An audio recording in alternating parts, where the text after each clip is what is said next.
紙紮行業咪做拜神咯。有啲咩有冇口訣啊，或者有啲咩複雜嘅嘢你哋要記㗎？呢一行有啲咩特別？不過我哋做熟咗唔使記㗎，唔使記。你哋嚟買乜嘢我哋會識執㗎。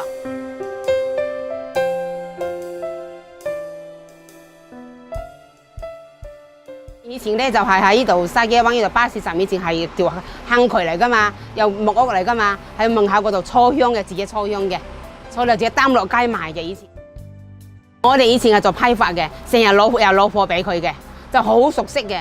佢咧就係做到咧就嘅兄弟姊妹啦，就做到咧唔做啦，好多年啦，做幾十年啦，所以就話一定要揾個好嘅嚟幫佢代替。我哋有少少親戚關係嘅，咁樣佢話誒你嚟幫我哋咩啊？所以我就定嗰間嘢嚟做咯。筲箕灣呢度真係好多水上人嘅，有好多好誠心嘅咁樣嘅。打小人我又有買一份份嘅啦，我哋執好晒一份份啦。打小人啦，買日腳啦，呢啲水上有好多中意買日腳嘅，係唔舒服個人唔舒服咧，就我要幫佢查通勝，就買一份嘢俾佢拜，拜完之後又平安冇事。呢啲水上人咧，我就係呢啲咧叫做人哋叫做掛衣，有男有女嘅。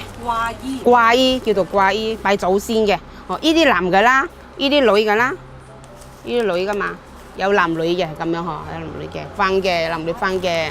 有啲係買祖先衣啊，咁樣啊嘛。水上人啦，又有紙船啦，有艇仔啦，有魚排啦，屋就屋契啦，九龍衣即係嘅水上人嘛，拜海龍王啊嘛，海龍王有9個仔嘛，有九龍衣咯，元龍衣咯，老班咪師傅凳咯，師傅凳咧就買大神衣咯，即係老班衣。係老班衣啊嘛，有啲件大件都有，不過大中細都有，睇下你哋買乜嘢啫。潮州有潮州金，潮州元寶係唔同嘅，上海有上海石博又唔同嘅，係啊。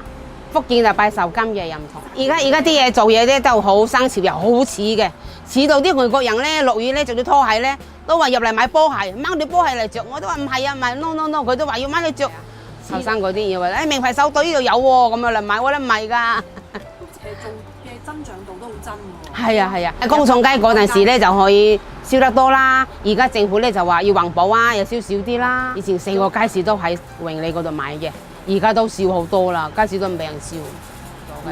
以前水上有好多噶嘛，而家又咪有好多上樓噶啦，上新樓嗰啲又冇得燒啦，所以呢行業咧越做越淡噶啦。應該係都係呢5、6年前就冇入行噶啦。個聽落太複雜啦，學唔到啦，真係㗎。